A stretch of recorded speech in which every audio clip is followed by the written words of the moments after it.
नमस्कार।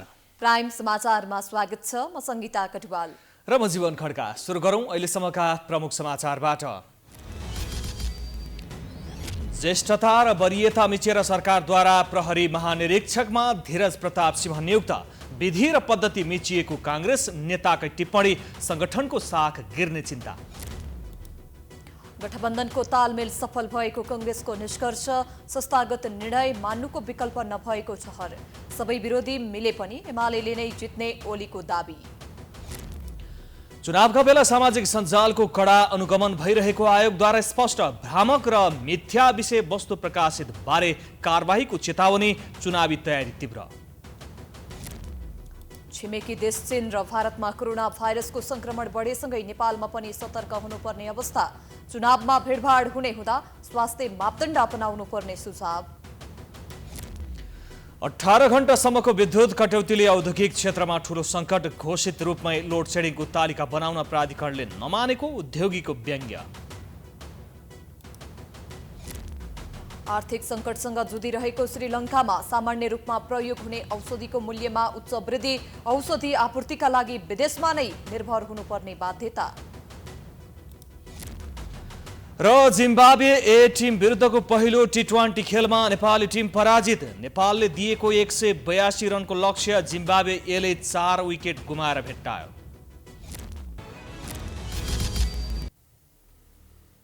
अब समाचार विस्तारमा। सरकारले नेपाल प्रहरीको प्रमुखमा वरियता मिचेर धीरज प्रताप सिंहलाई नियुक्त गरेको छ। सिंहभन्दा 16 महिना सिनियर अधिकृतलाई पन्छाउँदै प्रधानमन्त्री शेरबहादुर देउवाको गठबन्धन सरकारले प्रहरी प्रमुख चयन गरेको हो। प्रहरीमा चरम राजनीतिक हस्तक्षेप भएको भन्दै पूर्व अधिकृतहरूले भने आपत्ति जनाएका छन्। एक रिपोर्ट। पछिल्लो समय प्रहरी संगठन चरम राजनैतिक हस्तक्षेपबाट गुज्रिएको छ। स्वाभाविक रूपमा वरियता क्रमबाट प्रहरी प्रमुख बनाउनु पर्ने प्रचलन पटक पटक उल्लङ्घन हुँदा यस पटकको प्रहरी प्रमुख नियुक्तिमा पनि धेरैले यस्तै खालको आकलन गरेका थिए। भयो पनि त्यस्तै। आइतबार बसेको मन्त्री परिषद बैठकले 16 महिना वरिष्ठ रहेका विश्वराज पोखरेललाई पन्छाएर धीरज प्रताप सिंहलाई आइजिपी बनायो। मन्त्री परिषद बैठक अघि बसेको सत्ता गठबन्धनको बैठकमा प्रहरी प्रमुख नियुक्तिबारे छलफल भएको थियो, जहाँ नेकपा माओवादी केन्द्रका अध्यक्ष पुष्पकमल दाहाल प्रचण्ड र एकीकृत समाजवादीका अध्यक्ष माधव कुमार नेपालले चुनावको मुखमा वरियता नमिच्न आग्रह गरेका थिए। तर देउवाले अन्ततः वरियता मिचेरै प्रमुख नियुक्त गरे। वरिष्ठता र विधि मिचेर प्रहरी प्रमुख बनाइएको भन्दै कांग्रेस नेता डाक्टर शेखर कोइरालाले पनि ट्विट गर्दै आपत्ति जनाएका छन्। आइजिपी शैलेश थापा छेत्रीको कार्यकाल आइतबारदेखि सकिएपछि सिंह बढुवा भएका हुन्। प्रहरी नियमावलीमा एआइजी मध्येबाट सरकारले उपयुक्त देखेका उम्मेद्वारलाई प्रहरी महानिरीक्षकमा बढुवा गर्न सक्ने उल्लेख छ। तर ज्येष्ठता, कार्यकुशलता, कार्यक्षमता, उत्तरदायित्व वहन गर्न सक्ने क्षमता, नेतृत्व प्रदान गर्न सक्ने कुशलता तथा आफूभन्दा मुनिको प्रहरीलाई प्रोत्साहन र परिचालन गर्न सक्ने सामर्थ्य लगायतलाई आधार बनाएर निर्णय लिने भनिएको छ। प्रहरी नियमावलीको छिद्र खोजेर सरकारले आइजी नियुक्तिलाई धेरै पटक किचोलेको छ। र भोलिको दिन पनि यस्तै मान्छे क्लेम गरेर आउनु थाल्यो, तपाईँले कसरी जस्टिफाई गर्ने भन्नुहोस् त, होइन? त्यो कुरा हामीले बुझ्नुपर्ने हुन्छ। एउटा कुरा त्यो भयो। र अर्को के हुन्छ भने चाहिँ अब अदालत मुद्दा कुराहरू आइरहेछन्, होइन? त्यो साथ के हुन्छ भने तपाईँको जुन एउटा टिम वर्कको कुरा गर्छ नि, सुरक्षा एजेन्सी भनेको टिम वर्क हो कि एक्लैले केही गर्न सक्दैन सुरक्षा एजेन्सीमा। त्यो टिम वर्क तपाईँको भत्किन्छ। अहिले एउटै ब्याचका 4 जना एआइजी आइजीको प्रतिस्पर्धामा थिए। विश्वराज पोखरेल, सहकुल थापा, धीरज प्रताप सिंह, रविन्द्र धानुक आइजीको दौडमा थिए। 4 जना एआइजी एउटै ब्याची भए पनि फरक फरक समयमा बढुवा भएका हुन्। बढुवा भएको ज्येष्ठताको आधारमा पोखरेल अगाडि थिए। उनी 2077 मङ्सिर 25 मा एआइजी बनेका थिए।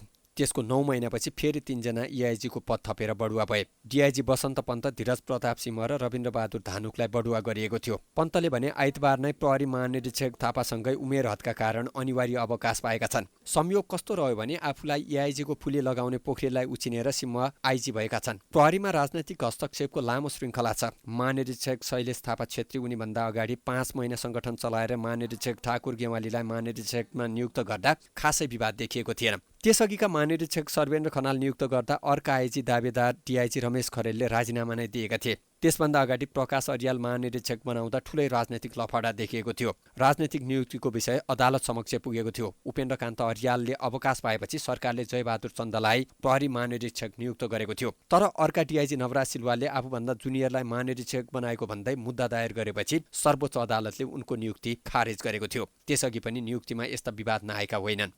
यो राजनीतिकरण बढी भयो के?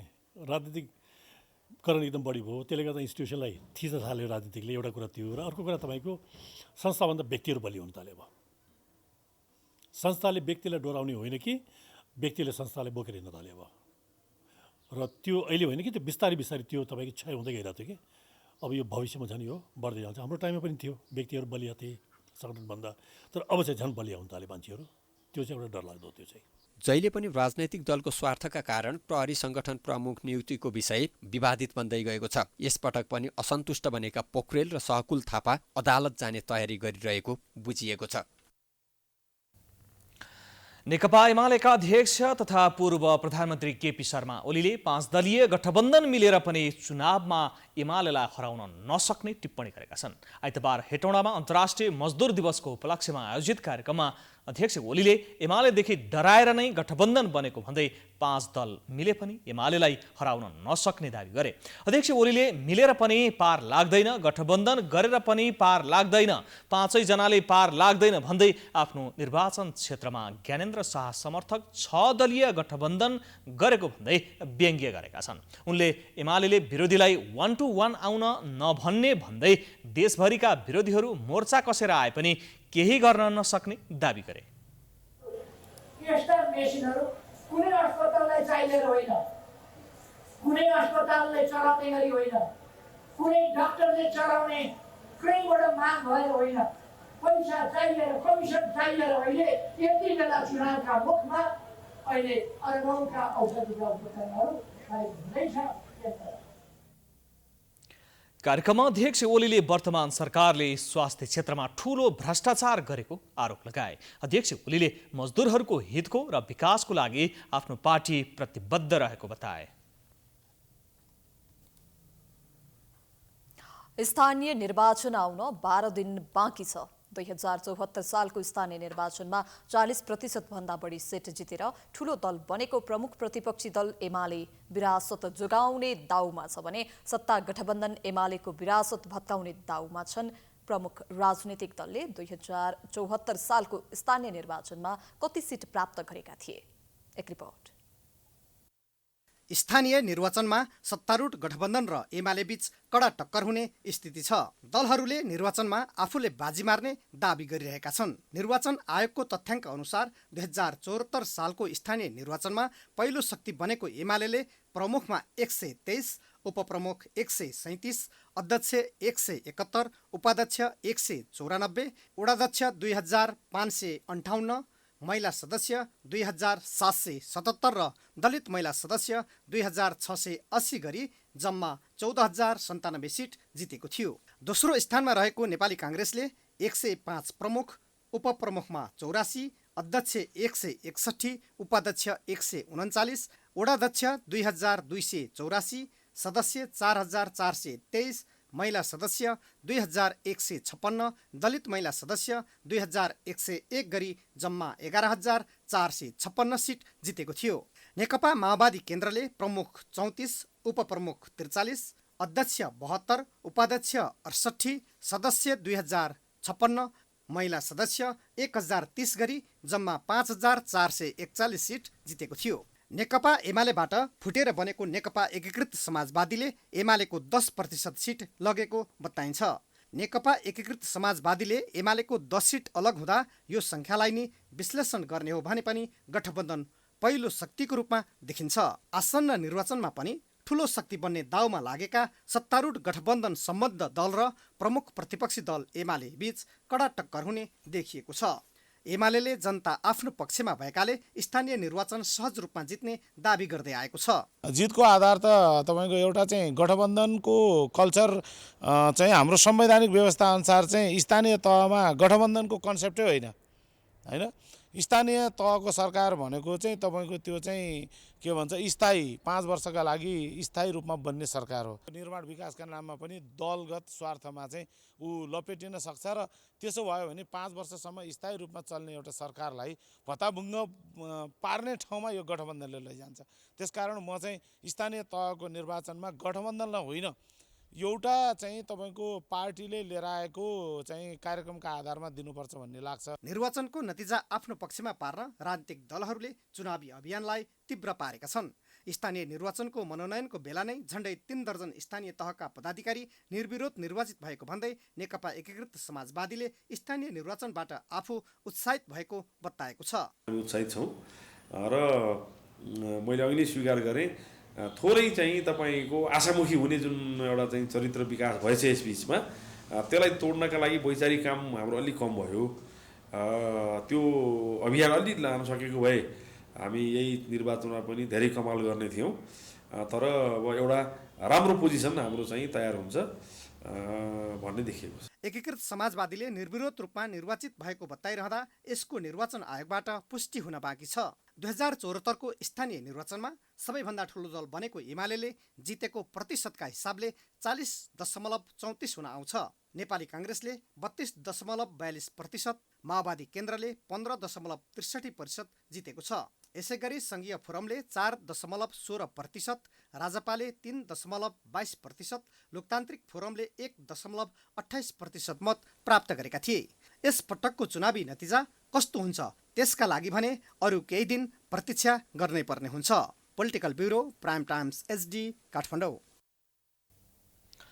निर्वाचन आयोगले उम्मेदवार तथा राजनैतिक दलहरूलाई मिथ्या सूचना, दुष्प्रचार र द्वेषपूर्ण अभिव्यक्ति दिनेलाई कारबाही गर्ने चेतावनी दिएको छ। सामाजिक सञ्जालमा मिथ्या सूचना, दुष्प्रचार र द्वेषपूर्ण अभिव्यक्ति पोस्ट भइरहेको भन्दै आयोगले यस्ता काम रोक्ने चेतावनी दिएको छ। अन्यथा निर्वाचन आयोग ऐनको दफा 23 र निर्वाचन कसुर ऐन र प्रचलित कानुन अनुसार कारबाही गर्ने बताएको छ। आयोगले मिथ्या सूचना, दुष्प्रचार र द्वेषपूर्ण अभिव्यक्तिको परिभाषा गरेको छ। निर्वाचन सम्बन्धी कुनै कार्य गर्दा गराउँदा कसैलाई हानि नोक्सानी पुर्याउने नियत राखी नराखी वा उक्त सूचना झुटो हो भन्ने बुझी नबुझी सम्प्रेषित गरिएको भ्रामक सूचनालाई मिथ्या सूचना मानिने आयोगले जनाएको छ। आयोगले सामाजिक सञ्जाल दुरुपयोग भए नभएको हेर्न IT टिम बनाएको र अनुगमनको काम भइरहेको जनाएको छ। राजनीतिक दलप्रति लक्षित गरी मिथ्या सूचना, दुष्प्रचार, द्वेषपूर्ण अभिव्यक्ति सामाजिक सञ्जालमा पोस्ट भइरहेको र यस्ता गलत भ्रामक चरित्र हत्या हुने, व्यक्तिगत लान्छना लगाउने, मानहानि हुने वा यस्तै प्रकृतिका निर्वाचनलाई प्रत्यक्ष रूपमा प्रभाव पार्ने कुसामग्री सामाजिक सञ्जालमा पोस्ट हुँदा निर्वाचनको स्वच्छता, स्वतन्त्रता र गरिमामा समेत आँच पुग्न सक्ने भएकोले यस्ता प्रकृतिका कार्य कुनै पनि हालतमा नगराउन सबैमा आयोगले कडा चेतावनी दिन्छ। आयोगले राजनीतिक दलहरूलाई निर्वाचनमा प्रचार प्रसार गर्न सामाजिक सञ्जालको अकाउन्ट प्रयोग गर्ने भए त्यसको विवरण बुझाउन निर्देशन दिएको छ। उम्मेदवारहरूले अन्तिम नामावली प्रकाशन भएको 24 घण्टाभित्र निर्वाचन अधिकृतको कार्यालयमा सामाजिक सञ्जालको अकाउन्टबारे जानकारी दिनुपर्ने भएको हो। निगरानीका लागि आयोगले फेसबुक, ट्विटर, भाइबर, गुगलका कार्यालयसँग सम्पर्क गर्ने प्रयास गरिरहेको छ। भारतको नयाँ दिल्ली, अमेरिकाको वासिङटन DC, चीनको बेइजिङलाई अनुरोध गर्ने र त्यहाँ रहेका दूतावासले समन्वय गर्न परराष्ट्र मन्त्रालय मार्फत निर्देशन दिएको प्रवक्ता शर्माले बताए। आयोगले देशका 6 महानगरपालिका र भक्तपुर जिल्लामा रहेका नगरपालिकाका लागि मतपत्र छपाई सुरु गरेको छ। महानगरपालिकाका लागि छपाई भइरहेको मतपत्रमा कुनै दलले कुनै वडामा मात्र उम्मेदवार दर्ता गरेको भए पनि सो दलको चिन्ह प्रमुख पददेखि वडा सदस्यसम्मको लहर छापिनेछ।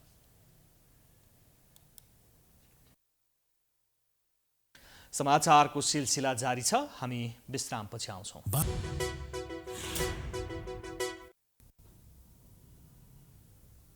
विश्रामपछि स्वागत छ। अब बाँकी समाचार। कतिपय स्थानमा गठबन्धन विरुद्ध नेपाली कांग्रेसकै नेताहरू विद्रोही उम्मेद्वारका रूपमा देखा परे पनि समग्रमा गठबन्धन सफल भएको कांग्रेसको निष्कर्ष छ। पार्टीभित्र विभिन्न मत भए पनि संस्थागत निर्णय मान्नुको विकल्प नभएको पनि नेताहरूको टिप्पणी छ। एक रिपोर्ट। सत्तारूढ गठबन्धनलाई स्थानीय तह निर्वाचनको तालमेल मिलाउन धेरै सकस भए पनि समग्रमा गठबन्धन सफल रहेको निष्कर्ष कांग्रेसले निकालेको छ। आइतबार आयोजित पत्रकार सम्मेलनमा कांग्रेस प्रवक्ता डाक्टर प्रकाश शरण महतले छिटफुट रूपमा विवाद देखिएको भए पनि गठबन्धन दलबीच तालमेल सफल भएको निष्कर्ष कांग्रेसको रहेको बताए। जुन किसिमको सकस जनतालाई हिजो थियो, जस किसिमबाट संवैधानिक मर्यादाहरूलाई चाहिँ तोडिएको थियो, वैदेशिक सम्बन्ध असन्तुलित भएको थियो, यी समग्र कुरालाई चाहिँ हेर्दाखेरि यो गठबन्धनले देशलाई चाहिँ ठिक बाटोमा अगाडि बढाइरहेको छ भन्ने महसुस सबैले गरेका छन् र हामीले पनि गरेका छौँ। त्यस अर्थमा मलाई लाग्छ एक हात स्थानीय तहमा देखिएको असन्तुष्टिलाई यो बृहत्तर कुराले चाहिँ मलाई लाग्छ त्यो कुरालाई चाहिँ सबै साथीहरूले चाहिँ ढिलो चाँडो बुझ्नुहुनेछ। काङ्ग्रेसले संस्थागत रूपमा स्थानीय तहको आवश्यकता र औचित्यका आधारमा गठबन्धन गर्ने निर्णय गरेको छ, तर काङ्ग्रेसको संस्थापन इतरले भने गठबन्धनको विपक्षमा आफ्नो मत जाहेर गर्दै आएको छ। विशेष गरेर डाक्टर शेखर कोइराला समूहले इमान्दार र त्यागी तथा योगदान गरेका स्थानीय नेतालाई पन्छाउँदै नेतृत्वले टिकट बिक्री गरेको आरोप लगाएपछि काङ्ग्रेसभित्र विवाद यथावत देखिएको छ। यसकै परिणाम स्वरूप भरतपुर लगायत केही ठाउँमा काङ्ग्रेसका बागी उम्मेद्वार चुनावी मैदानमा छन्। नेता डाक्टर शेखरले विज्ञप्ति नै जारी गरेर टिकट वितरणमा अनियमितता भएको आरोप लगाएपछि संस्थापन पक्ष निर्वाचनको मुखमा अनावश्यक कुरा उठाएको भन्दै रुष्ट छ। अहिलेको बेलामा असन्तुष्टि पोख्नु हुँदैन थियो। एक ढिका भएर निर्वाचनमा जाने भनेर केन्द्रीय समितिको निर्देशन हो। अरू पार्टी फुटेको बेलामा काङ्ग्रेस एक ढिका छ भने जनताको बिचमा हामीले मेसेज दिएको छौँ। अब उहाँले आफ्नो अहिले राजनीति गर्न खोज्नुभयो होला, तर त्यो उपयुक्त होइन। अहिले उहाँको पनि दायित्व छ, पार्टीलाई एक ढिका बनाएर जानुपर्ने दायित्वबाट उहाँ पछि हट्न पाउनुहुन्न। विगतको संसदीय निर्वाचन एक्लै लडेको काङ्ग्रेसले अहिले भने सत्ता गठबन्धनका दलहरूसँगै स्थानीय, प्रदेश तथा सङ्घीय निर्वाचनसम्म तालमेल गरेर जाने रोडम्यापको आधार तय गरेको छ। एक्लै चुनावी मैदानमा जाँदा प्रमुख प्रतिपक्षी दल एमालेको कडा चुनौतीको सामना गर्नुपर्ने भएकोले काङ्ग्रेसले गठबन्धनको बाटो रोजेको नेताहरू नै स्वीकार्छन्। उनीहरूले गत चैत्र 15 गते गरेको केन्द्रीय समितिको निर्णयलाई मान्नुको विकल्प नरहेको पनि स्पष्ट गरे। पहिले पनि गठबन्धनको पक्षमा हुनु थिएन, तर उहाँले चाहिँ गएर विद्रोही उम्मेदवारको साथ दिनु हुँदैन त भन्नुभएको छ नि त। उहाँ भन्नुभएको छ कि चाहिँ गएर आधिकारिक उम्मेदवारको पक्ष उभियो भनेर भन्नुभएको छ। त्यसले के हो भनेदेखि नि अहिले पनि नेपाली काङ्ग्रेसले लामो तपाईँको छलफल, लामो डिस्कसन पछि तपाईँको चाहिँ गएर गठबन्धन गरेको हो। यो कसैको हित र कसैको अहितमा होइन कि राष्ट्रको हितमा, यो अहिलेको संविधानको हितमा, सङ्घीय लोकतान्त्रिक गणतन्त्र संविधानलाई बचाउनका लागि तपाईँको यो गठबन्धन हो। त्यसले अहिलेको मत भनेको एउटा यो गठबन्धन जो तपाईँको यो संविधानको पक्षमा उभिएको छ, अर्को तपाईँको चाहिँ गएर एमाले जो तपाईँको चाहिँ यो संविधानको विपक्षमा दुईपल्ट संसद भङ्ग गरेर यो संविधानलाई च्यात्न चाहन्थ्यो। त्यसले यो दुईटाको बिचमा चुनाव भएको हुनाले हामीले यो कुरालाई चाहिँ महसुस गरेर अगाडि बढेका छौँ। कतिपय जिल्लामा स्थानीय तहबाट चर्को विरोध भए पनि गठबन्धन गर्नु बाध्यता भएको बताउँदै आएको काङ्ग्रेस नेतृत्वको निर्णयको परीक्षण भने आगामी स्थानीय तहको निर्वाचन परिणामले नै देखाउनेछ। Political bureau, prime times HD, Kathmandu. गृहमन्त्री बालकृष्ण खानले नेपाल प्रहरीका महानिरीक्षक शैलेश थापा र सशस्त्र प्रहरी बलका महानिरीक्षक पुष्पराम केसीलाई विदाई गरेका छन्। आइतबार गृह मन्त्रालयमा आयोजित कार्यक्रमका बीच गृहमन्त्री खानले थापा र केसीलाई विदाई गरेका हुन्। कार्यक्रममा खानले दुई महानिरीक्षकको कार्यकाल सफल रहेको बताए। गृहमन्त्री खानले प्रहरीका महानिरीक्षक थापा आफ्ना कारणले कहिल्यै पनि विवादमा नआएको र थापाले 100% नम्बर प्राप्त गरेको उल्लेख गरे। उनले सुरक्षा निकायको सुधारका लागि आगामी दिनमा आवश्यक सुझावको अपेक्षा गरेको धारणा राखे।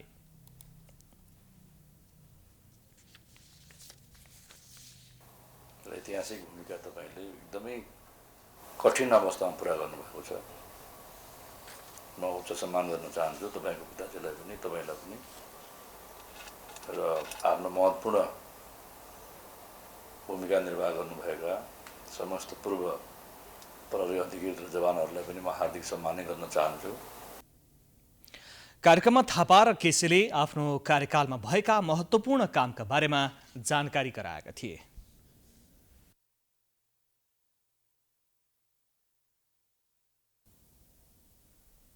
स्थानीय निर्वाचन केन्द्रित प्राइम टाइम्स टेलिभिजनको चुनावी अभियानमा सत्ता पक्ष र प्रतिपक्षका आफ्नै दाबी छन्। सबै पालिकामा जनताका गुनासा पनि त्यत्तिकै छन्। अहिलेसम्मको देशव्यापी अभियानमा के कस्ता आवाज उठे त? एक रिपोर्ट।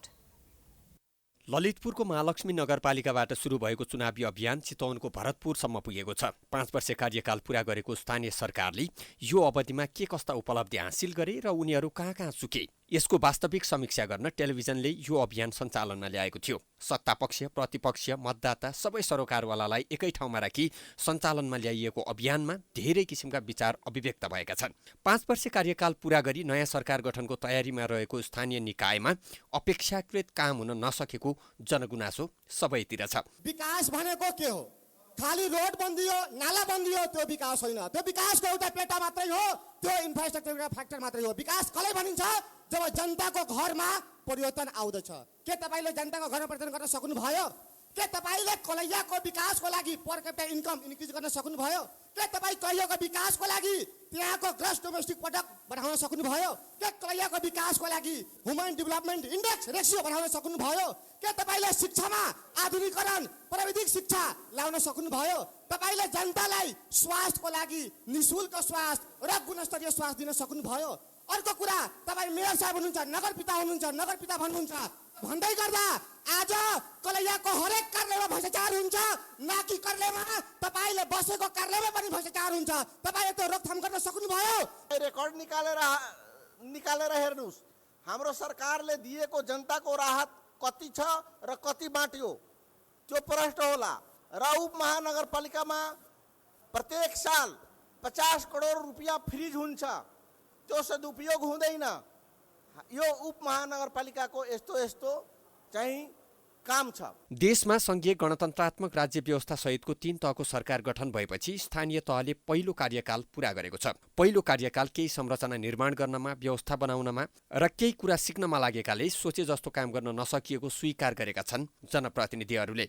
तर सबैतिरका स्थानीय सरकार प्रमुखले दोस्रो कार्यकालमा खुलेर काम गर्नका लागि आधार तयार गर्न सफल रहेको जनप्रतिनिधिहरूको दाबी छ। ऐन कानुनको निर्माण गर्नेदेखि लिएर पूर्वाधार विकासदेखि शिक्षा, स्वास्थ्य, खानेपानी, ढल, पर्यटन पूर्वाधार लगायतका धार्मिक सम्पदाहरूको ट्यान्जिबल इन्ट्यान्जिबल सबै हेरिटेजहरूमा नगरपालिकाले चाहिँ एउटा स्तरीय कामहरूलाई स्थापित गरेर अगाडि बढाएको छ। घोषणा पत्र अनुसार त 95% बढी काम गरेछौँ, तर होइन तपाईँले हेर्दा हुन्छ। स्थानीय सरकार प्रमुखहरूले आफूले सोचे जसरी काम गर्न नसके पनि आफ्नो कार्यकालमा ऐतिहासिक काम भएको दाबी गर्न पनि छुटाएका छैनन्। तर प्रतिपक्षी दलहरूले पनि स्थानीय सरकार सबै ठाउँमा चुकेको प्रतिक्रिया दिएका छन्। स्थानीय सरकारले गर्नुपर्ने काम नगरेको र गर्न नहुने काम गरेको उनीहरूको गुनासो छ। 74 सालमा हामी आइरहँदाखेरिमा हाम्रो नगरपालिका कस्तो थियो, कति किलोमिटर बाटो थियो, कति किलोमिटर पिच थियो, कति किलोमिटर अहिले भयो र भवन निर्माणहरू के भयो, अन्य कुराहरू सबै कुराहरू के भयो त शिक्षामा के भयो, स्वास्थ्यमा के भयो, अहिले मेयर साहबले थोरै त राख्नु भएको छ। यी सबै यावत कुराहरू चाहिँ के काम गरियो त भन्ने कुराहरू हामीले किताब छपाउँदैछौँ। तपाईँहरूको घर दैलोमा घरमै आउँछ। यत्र नगरवासी छन्, मैले ढाँटेर कुरा गरे होइन, सत्य कुरा म बताउँला छु। अनि यहाँ झुटो यहाँ आएर विकास गरेर छु भनेर हुन्छ? तपाईँको एजेन्डा के छ भन्नुहोस्? केही विकास भएको छैन। सबै सरोकारवालाहरूलाई एकै ठाउँमा राखेर स्थानीय तहको वास्तविक अवस्थाको समीक्षा गर्ने उद्देश्यले प्रारम्भ भएको प्राइम टाइम्स टेलिभिजनको चुनावी अभियान मौन अवधि सुरु नहुँदासम्म निरन्तर अगाडि बढ्नेछ, जहाँ सरकार, प्रतिपक्षी र सर्वसाधारण सबैलाई समान रूपले सुनिनेछ। स्थानीय तहको निर्वाचनको मिति नजिकै जाँदा सुनसरीमा चुनावी सरगम बढेको छ। राजनीतिक दलहरूले चुनावी प्रचार प्रसारलाई तीव्र बनाएका छन्। 2 उपमहानगरपालिका सहित 4 नगरपालिका र 6 गाउँपालिका रहेको सुनसरीमा गठबन्धन र एमाले बीच मुख्य प्रतिस्पर्धा हुने देखिन्छ। एक रिपोर्ट। 12 वटा स्थानीय तह रहेको सुनसरीमा दलहरूले चुनावी प्रचार प्रसार कार्यक्रमलाई तीव्रता दिएका छन्। उम्मेदवारहरूले चुनावी नतिजा आफ्नो पक्षमा पार्न दिनहुँ घर दैलो कार्यक्रम गर्दै आएका छन्। उम्मेदवारहरूले मतदाता रिजाउन घर घर पुग्ने गरेका छन्। मुख्य प्रतिस्पर्धीका रूपमा रहेका नेपाली काङ्ग्रेस, गठबन्धन र एमाले तथा राप्रपाले चुनावी अभियानलाई तीव्रता दिएका छन्। स्थानीय निर्वाचनमा पार्टीलाई बहुमत दिलाउनका लागि प्रत्येक वडा, टोल र घरमा उम्मेदवार सहितको टोली पुग्न थालेको छ। निर्वाचनमा जनतालाई आफ्नो पक्षमा मतदान गर्न उम्मेदवारहरूले विभिन्न किसिमका विकास योजना अघि सारेका छन्। मतदातालाई पूर्वाधार विकासका आश्वासन बाँडेर उम्मेदवारले मत तान्ने कोसिस गर्दै आएका छन्। विभिन्न क्षेत्रहरूमा एक चरणको नेकपा एमालेको सरकारले एक चरणको उठान गरेका छ। त्यो उठानहरूलाई पूर्णता दिने काम अर्को एउटा हाम्रो मूल आधार, मूल लक्ष्य रहनेछ। र अर्को कुरो इटरीको समग्र विकास निर्माणको सवालमा हाम्रो पार्टीले खेलेका भूमिकाहरू, हाम्रो पार्टीमा आम जनताहरू समाहित भएको कारणले गर्दा यो एउटा फेरि पनि हामी बेलुका भयो भने म अठोटका साथ पुनः फेरि अत्याधिक बहुमतका साथ हामी सरकारमा जान्छौँ। त्यसरी हामी जान्छौँ। इटलीलाई अब महानगरको रूपमा रूपान्तरण गर्ने, इटलीलाई अत्यन्त व्यवस्थित अन्तर्राष्ट्रिय स्तरको सहरका निर्माण गर्ने, यहाँका युवाहरूलाई, यहाँको चाहिँ इटलीवासीहरूलाई अत्यन्त स्वस्थ अनुशासित नैतिकवान र एउटा सभ्य नागरिकको रूपमा विकास गर्ने, इटलीलाई समृद्ध बनाउने, इटलीलाई अन्तर्राष्ट्रिय स्तरको रूपमा विकास गर्ने। तर मतदाताले भने अब जनप्रतिनिधि चुन्दा राम्रो काम गर्न सक्ने र जनताको समस्या बुझ्न सक्ने उम्मेदवारलाई मत दिने बताएका छन्। उनीहरूले जनताको समस्या सुन्ने र समाधान गर्न सक्ने जनप्रतिनिधिहरूलाई मतदान गर्ने बताएका छन्। विगतको चुनावमा नेताहरूले आश्वासन मात्र बाँडे तर काम नगरेको भन्दै विगतको जस्तो गल्ती नगर्ने मतदाताको भनाइ छ। हाम्रो जनता बस्तीभित्र त केही फाइदा गरेन भने बाटो पनि बनाउने कोसिस गरिदिए, बिजुली पोलहरू पनि भए, खानेपानीको पनि व्यवस्था भए, तर बसोबासको हाम्रो स्थायित्व भन्ने कुरा चाहिँ त्यसको चाहिँ कसैले पनि त्यसमा ध्यान दिएन। पहिले एमाले पनि हेरे, काङ्ग्रेस पनि हेरे, दुईजनालाई हेर्दाखेरि गाउँठाउँमा कुनै विकास गरेन, कुनै मतलबै राख्दैन, आफ्नो मनपर्ने हुन्छ, जित्दा त त्यो यो केटा जुन अहिलेको उम्मेदवारमा उठेको छ यो केटालाई हामीहरू जोर जबरजस्ती उठाएँ, भाइ त गाउँ समाजलाई राम्रो हेर्छस् र राम्रोसँग व्यवहार गरेको छस् त जित्छस् भनेर हामीहरू जोर जबरजस्ती यो केटालाई उठाएको। सक्षम र दक्ष सबै अब मैले पद पाएँ, म ठुलो मान्छे हुँ नभनोस्, आएको व्यक्तिले नेकपा एमाले नै आयो भनेदेखि गर्छ होला जस्तो विश्वास चाहिँ मलाई लाग्छ। राजनीतिक दलका उम्मेदवारहरूले फरक फरक किसिमका आश्वासन समेत बाँड्दै आएका छन्। विगतका निर्वाचनमा पनि भोट पाउनका लागि नेताहरूले आकर्षक आश्वासन दिएका थिए, तर निर्वाचन पश्चात गरेका बाचाहरू बिर्सने उम्मेदवारहरूलाई आगामी निर्वाचनमा मतदाताले कसरी बुझ्ने हुन् त्यो भने हेर्न बाँकी नै छ। प्राइम टाइम्स एचडीका लागि सुनसरीबाट विकल रेग्मीको रिपोर्ट। आगामी स्थानीय तहको निर्वाचनमा झापाका एक वृद्ध पनि चुनावी मैदानमा सहभागी हुने भएका छन्। मेचीनगर नगरपालिका वडा नम्बर 13 का 92 वर्षीय नेत्रप्रसाद नेउपानेले खुल्ला सदस्य पदमा उम्मेदवारी दिएका छन्। राष्ट्रिय प्रजातन्त्र पार्टीमा आबद्ध नेउपानेको जोश जाँगर देखेर पार्टीले उनलाई उम्मेदवारीको टिकट दिएको हो। एक रिपोर्ट। राजनीतिमा थकान हुँदैन भन्ने झापाका एक वृद्धले पुष्टि गरेका छन्। मेचीनगर नगरपालिका वडा नम्बर 13 का 92 वर्षीय नेत्रप्रसाद नेउपानेले आगामी स्थानीय तहको निर्वाचनमा खुल्ला सदस्य पदमा उम्मेदवारी दिएका छन्। विगतमा पनि चुनाव लडेका नेउपानेले हुने गरेका स्थानीय चुनावमा भाग लिन छोडेका छैनन्। देशमा आएको परिवर्तन गणतन्त्रमाथि उनको विश्वास छैन। पहिला एउटा राजा हुन्थ्यो, अहिले धेरै राजा भए वडामा रहेका अन्य पार्टीहरूका जनप्रतिनिधिले गरेका क्रियाकलापमाथि उनी असन्तुष्टि जनाउने गर्छन्।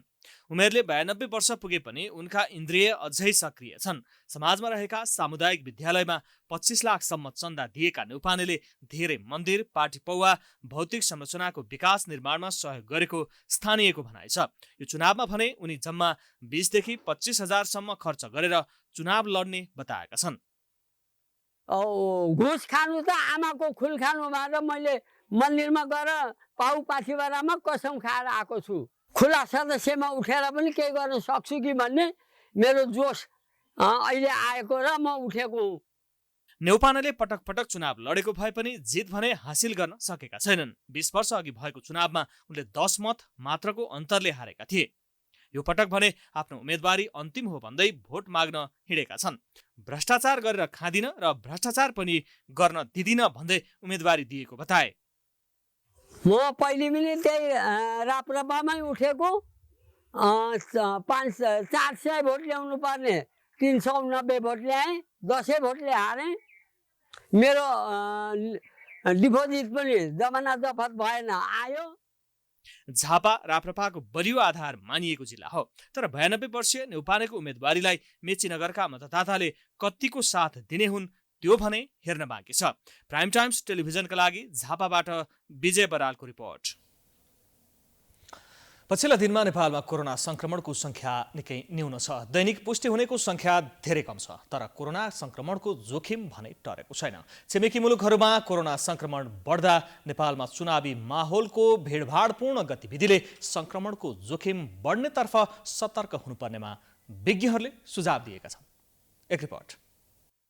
सरकारले सार्वजनिक गरेको कोरोना संक्रमणको विवरणले पुनः देश सामान्यतिर फर्किँदैछ भन्ने देखाएको छ। कोरोनाको पहिलो, दोस्रो र तेस्रो लहर करिब पार लगाइसकेको अवस्थामा छिमेकी मुलुकहरूमा पुनः कोरोना संक्रमण फैलिँदै गएको छ। यसको जोखिम नेपालमा समेत बढेको छ। विशेष गरी छिमेकी मुलुक भारतमा संक्रमण बढेको केही समयमा नेपालमा समेत प्रत्यक्ष प्रभाव यस अगाडिका भेरिएन्टबाट देखिएको छ। पहिलो लहरमा भारतमा कोरोना संक्रमण बढेको 1 महिना, दोस्रो लहरमा 2 साता र तेस्रो लहरमा 1 हप्तामा नै नेपालमा कोरोना भाइरस संक्रमण व्यापक बढेको थियो, जसका कारण पुनः कोरोना संक्रमणको जोखिम उच्च रहेको विज्ञहरू बताउँछन्। अब हामी चाहिँ अलिकति त्यो चाहिँ पाठ नसिक्ने देशमध्येमा एउटा पर्छौँ जस्तो लाग्छ होइन। हरेक चिज भएपछि चाहिँ के पाठ सिक्यौ त होइन। हरेकले अब चाहिँ पहिरो आयो गाउँमा, त्यो पहिरोले पनि पाठ छोडेर गएको हुन्छ। हामीलाई चाहिँ लेसन लर्न भन्छ अङ्ग्रेजीमा। त्यस्तो लेसन लर्न त गर्छौँ हामीले चाहिँ थाहा पाइसकेका हुन्छौँ, तर लेसन लर्न भए पनि अनि हामीले चाहिँ त्यसलाई चाहिँ कार्यान्वयनमा चाहिँ कहिले पनि लाँदैन।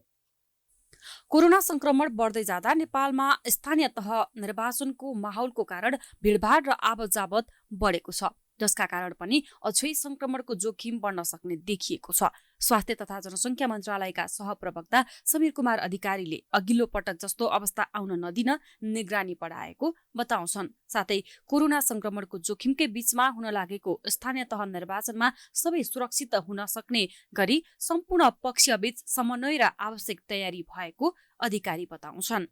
अब आउने भनौँ न अगाडिको संक्रमण बढिरहेको जुन देखिएको छ भारतमा, त्यसले चाहिँ नेपालमा त्यस्तै अवस्था आउन नदिनका लागि हामीले निगरानी बढाउने कामहरू चाहिँ अलि बढी सुदृढ गरेका छौँ। अर्को, अब भिडभाड बढ्न थालेको छ। भिडभाड बढे पनि हामीले त्यसलाई कम गर्ने उपायहरू कसरी गर्न सकिन्छ, किनभने हामी आसन्न निर्वाचनको मुखमा छौँ। निर्वाचन त्यसै अनुसार भनौँ न सबै हिसाबले सामान्य तरिकाले अगाडि लैजानका लागि जनस्वास्थ्यका मापदण्डहरू पूर्ण रूपमा पालना हुन सक्ने गरी, सबै सुरक्षित हुन सक्ने गरी लैजानुपर्छ भन्ने कुराहरू स्वास्थ्य मन्त्रालयले त्यसै अनुसार आवश्यक समन्वय गरेको छ। पहिलो, दोस्रो र तेस्रो लहरको अवस्थालाई हेर्दा भारतमा कोरोना संक्रमण अत्याधिक बढेसँगै नेपालमा समेत महामारीको रूप लिएको थियो, जसका कारण भारतमा एकाएक कोरोना संक्रमणको संख्या बढेसँगै नेपालमा पनि चौथो लहरको जोखिम बढेको हो। भारतका साथै चीनका कतिपय स्थानमा पनि पछिल्लो समय कोरोना संक्रमण बढिरहेको छ। त्यसतर्फ पनि नेपाल सचेत हुनुपर्नेमा सरकारवालाहरूको जोड छ। यसैबीच आइतबार 20 जनामा कोरोना संक्रमण पुष्टि भएको छ। 27 जना संक्रमण मुक्त भई डिस्चार्ज भएका छन्। देशभर सक्रिय संक्रमितको संख्या 221 जना छन्। त्यसैगरी शून्य सक्रिय संक्रमित रहेका जिल्ला 31 वटा रहेका छन्। आइसियुमा 1 जना संक्रमितको उपचार भइरहेको छ भने भेन्टिलेटरमा उपचार गराउनेको संख्या भने 0 रहेको छ। समाचारको सिलसिला अझै जारी छ। हामी विश्रामपछि आउँछौँ। विश्रामपछि पुनः स्वागत छ। अब आर्थिक समाचार।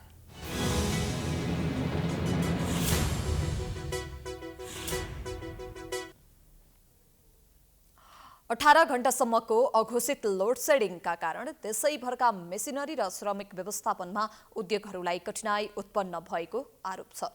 निर्वाचनको मुखमा भोटमा नै असर पर्ने भन्ने सरकारी मनासायलाई सम्बोधन गर्न नेपाल विद्युत प्राधिकरणले लोड सेडिङ तालिका सार्वजनिक गर्न नमान्दा मारमा परेको उद्योगी व्यवसायीको आरोप छ। यति बेला देशको माग व्यवस्थापन गर्न नसक्दा प्राधिकरणको प्रतिष्ठामै प्रश्न चिन्ह खडा भएको छ।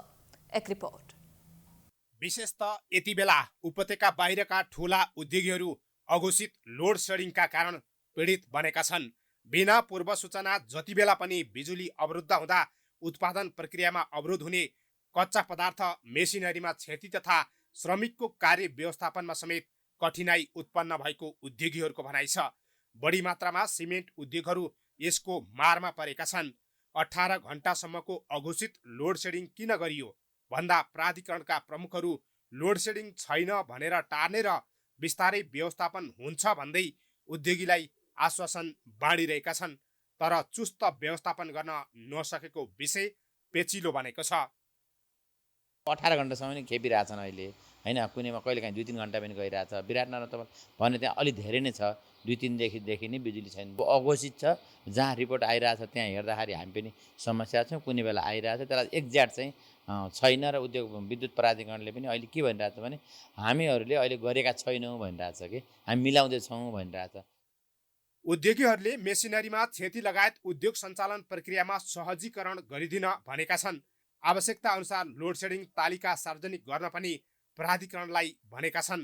एकदमै समस्या छ। कतिपय इन्डस्ट्रीहरूमा तपाईँको लाइन जाने बित्तिकै त्यो मेसिन चाहिँ त्यो स्टार्ट भइरहेको हुन्छ, त्यसलाई कि त चाहिँ पुरै टोटल्ली लोड सेडिङ भन्यो भने त्यही किसिमको चाहिँ सक्नेहरूले चाहिँ अब आफ्नो डिजीको व्यवस्था गरेर होइन जेनेरेटरको व्यवस्था गरेर त्यसलाई चाहिँ एउटा व्यवस्थित गर्छन्। त्यो नभइसकेपछि त 81 जान्छ, झ्याप्प आउँछ।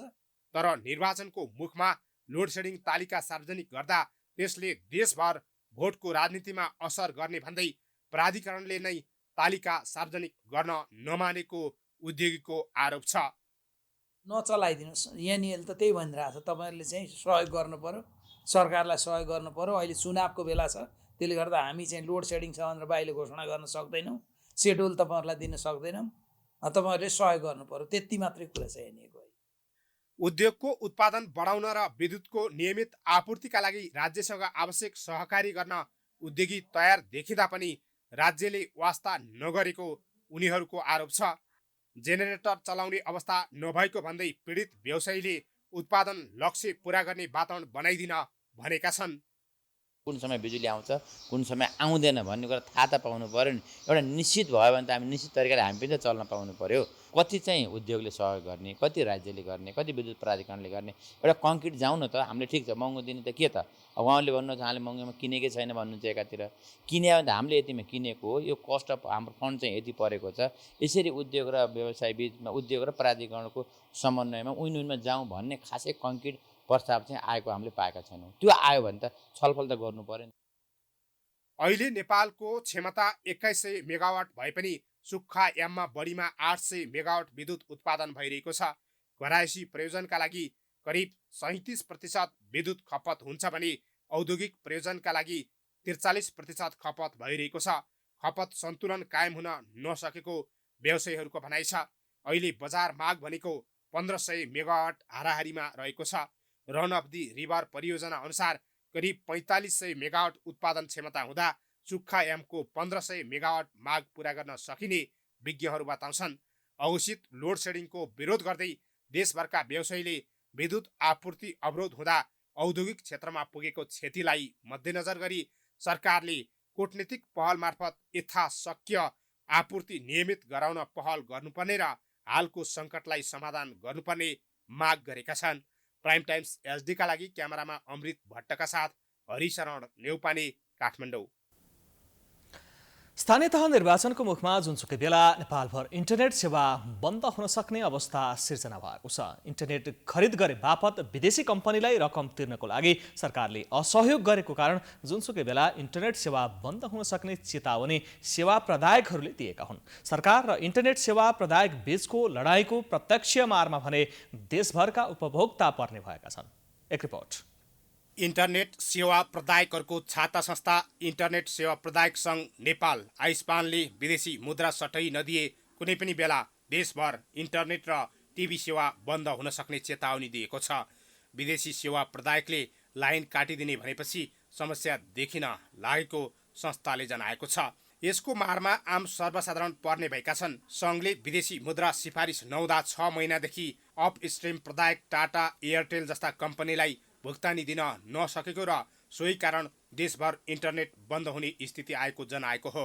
सञ्चार तथा सूचना प्रविधि मन्त्रालयले नियतवश अत्यावश्यक इन्टरनेट सेवा अवरुद्ध गर्नका लागि विदेशी मुद्रा सिफारिस रोकेको सङ्घको आरोप छ।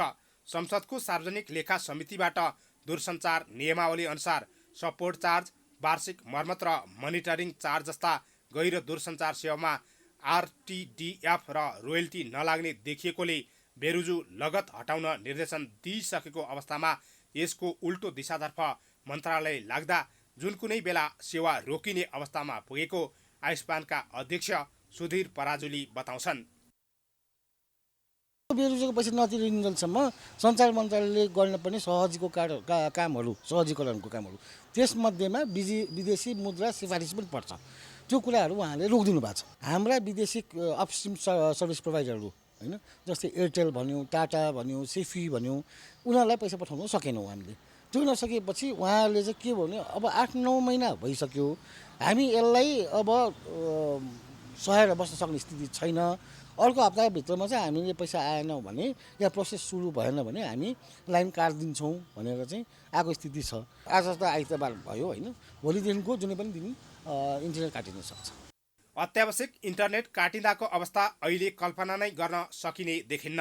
हवाईजहाज नउड्ने, ब्याङ्कको सेवा प्रभावित हुनेदेखि नागरिकका दैनिक जीवनयापनमा नै असर पर्ने देखिएको छ। अब मन्त्रालयले राष्ट्र ब्याङ्कमा सिफारिस पत्र लेखेर सहजीकरण गरिदिन आग्रह गरेमा समस्याको तत्काल समाधान हुने सेवा प्रदायकको भनाइ छ। सार्वजनिक लेखा समितिले बेचोजो फर्चोक गर्ने निर्देशन दिएपछि 20 दिनभित्र सम्बन्धित तालुकवाला मन्त्रालयले महालेखा परीक्षकलाई लेखी पठाउने। त्यो 20 दिनपछि पठाएपछि महालेखाले प्राप्त भएको 10 दिनभित्र चाहिँ फर्चोक गर्नुपर्ने भनेको उहाँहरूकै ऐन कानुनमा रहेछ, नियममा रहेछ। आज 4 वर्ष 5 वर्षसम्म चाहिँ काम किन नगरेर बसेको? सञ्चालन मन्त्रालयले जुन सहजीकरण रोकिदिया छ, जुन सिफारिस रोकिदिया छ, एउटा पत्र हो सिफारिस भनेको। त्यो चाहिँ सिफारिस गरिदियो राष्ट्र ब्याङ्कमा भने हामी त भोलिदेखि पैसा पठाउन थाल्छौँ, नेट काटिँदैन। सङ्घका अनुसार 15 लाख घरमा इन्टरनेट सेवा पुगेको छ। एक घरमा 5 देखि 6 जनाको हिसाब गर्दा करिब 90 लाख जनसङ्ख्यामा इन्टरनेट सेवा पुगेको छ। मन्त्रालयका अनुसार करिब 9 करोड बेरुजु फर्चोट हुन बाँकी रहेको भनिए पनि सरकारी समितिबाटै 4-5 वर्ष अगाडि भएको निर्णय कार्यान्वयन नभएको भन्दै सङ्घले सञ्चार मन्त्रालयको ध्यानाकर्षण गराएको छ। हाल इन्टरनेटमा 42% कर रहेको र अरू थप भार खप्न नसकिने सङ्घको भनाइ छ। यता आयुष्मानले वैशाख 19 गते मनाइने राष्ट्रिय सूचना तथा सञ्चार प्रविधि दिवस पनि बहिष्कारको घोषणा गरेको छ। जे भए पनि सरकारले इन्टरनेट विहीन अवस्थामा नागरिकलाई नपुर्याउन कानुन सम्मत निर्णय समयमै सम्बोधन गर्न राज्य र व्यवसायी जिम्मेवार बन्नुपर्ने देखिन्छ। प्राइम टाइम्स एचडीका लागि क्यामेरामा अमृत भट्टका साथ हरिशरण नेउपाने, काठमाडौँ। अब अन्तर्राष्ट्रिय समाचार।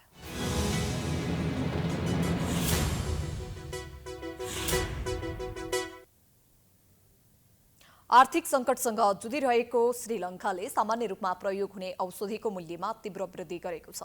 श्रीलङ्कामा एन्टिबायोटिक्स, पेनकिलर्स र मुटु सम्बन्धी औषधिको मूल्यमा 40% वृद्धि गरिएको बीबीसीले जनाएको छ। पछिल्लो समय चरम आर्थिक सङ्कटका कारण श्रीलङ्कामा औषधिको चरम अभाव देखिएको छ।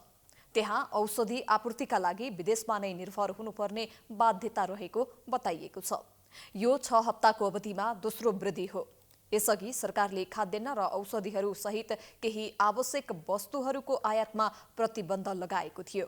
श्रीलङ्काका सञ्चार मन्त्री नालाका गोदाहेवाले उक्त निर्णय सरकारले स्वेच्छाले नगरेको बताउँदै श्रीलङ्काले रुपैयाँको अवमूल्यन र अधिकांश औषधि निजी क्षेत्रबाट आयात हुने भएकाले सरकारसँग विकल्प नभएको बताएका छन्।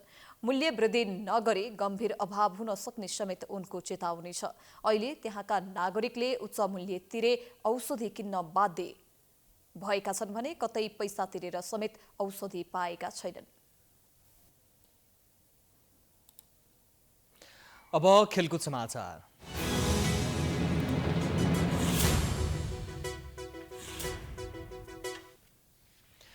जिम्बाब्वे ए टिम विरुद्धको पहिलो टी20 खेलमा नेपाली टिम पराजित भएको छ। कीर्तिपुर मैदानमा भएको खेलमा नेपाल 6 विकेटले पराजित भएको हो। टियु क्रिकेट मैदानमा आइतबार भएको खेलमा नेपालले दिएको 182 रनको लक्ष्य जिम्बाब्वे एले 18 ओभर 5 बलमा 4 विकेट गुमाएर 185 रन बनायो। जिम्बाब्वेका लागि तडिवानासाले मरुवानीले सर्वाधिक 56 रनको अर्धशतकीय इनिङ खेले। यस्तै कप्तान टोनी मुनियोङ्गाले 50 रनको इनिङ खेले। इनोसेन्ट कैयाले 47 रन जोडे। नेपालका वसिर अहमदले 2 तथा कप्तान सन्दीप लामिछाने र करण केसीले 1-1 विकेट लिए। त्यसअघि पहिले ब्याटिङ गरेको नेपालले 20 ओभरमा 5 विकेट गुमाएर 181 रन बनाएको थियो। नेपालका लागि आदिल आलमले अभिजित रहँदै सर्वाधिक 47 रन बनाए। यस्तै कुशल भुर्तेलले 46 रन जोडे। रोहित पौडेलले 39 रन जोड्दा दिपेन्द्र सिंह एरीले 28 रन बनाए।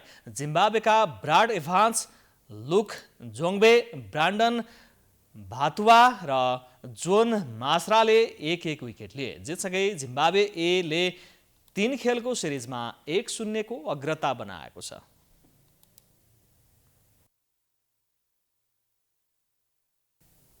यो सँगै हामी समाचारको अन्त्यमा आइपुगेका छौं। जाँदा जाँदै प्रमुख समाचार पुनः एकपटक। ज्येष्ठता र वरियता मिचेर सरकारद्वारा प्रहरी महानिरीक्षकमा धीरज प्रताप सिंह नियुक्त। विधि र पद्धति मिचिएको कांग्रेस नेताकै टिप्पणी संगठनको साख गिर्ने चिन्ता। गठबन्धनको तालमेल सफल भएको कांग्रेसको निष्कर्ष। संस्थागत निर्णय मान्नुको विकल्प नभएको ठहर। सबै विरोधी मिले पनि एमालेले नै जित्ने ओलीको दाबी। चुनावका बेला सामाजिक सञ्जालको कडा अनुगमन भइरहेको आयोगद्वारा स्पष्ट भ्रामक र मिथ्या विषय वस्तु प्रकाशित बारे कारबाहीको चेतावनी। चुनावी तयारी तीव्र। छिमेकी देश चीन र भारतमा कोरोना भाइरसको संक्रमण बढेसँगै नेपालमा पनि सतर्क हुनुपर्ने अवस्था। चुनावमा भिडभाड हुने हुँदा स्वास्थ्य मापदण्ड अपनाउनु पर्ने सुझाव। 18 घण्टासम्मको विद्युत कटौतीले औद्योगिक क्षेत्रमा ठूलो संकट। घोषित रूपमै लोड सेडिङको तालिका बनाउन प्राधिकरणले नमानेको उद्योगीको व्यङ्ग्य। आर्थिक सङ्कटसँग जुधिरहेको श्रीलङ्कामा सामान्य रूपमा प्रयोग हुने औषधिको मूल्यमा उच्च वृद्धि। औषधि आपूर्तिका लागि विदेशमा नै निर्भर हुनुपर्ने बाध्यता। र जिम्बाब्वे ए टिम विरुद्धको पहिलो टी20 खेलमा नेपाली टिम पराजित। नेपालले दिएको 182 रनको लक्ष्य जिम्बाब्वे एले 4 विकेट गुमाएर भेट्टायो। समाचार अहिलेलाई सकियो। हेर्दै गर्नुहोला यसपछिको प्रस्तुति। जनता जान्न चाहन्छन् सीतामलाको साथमा हेर्न सक्नुहुनेछ। हेर्दै गर्नुहोला प्राइम टाइम्स HD। नमस्कार।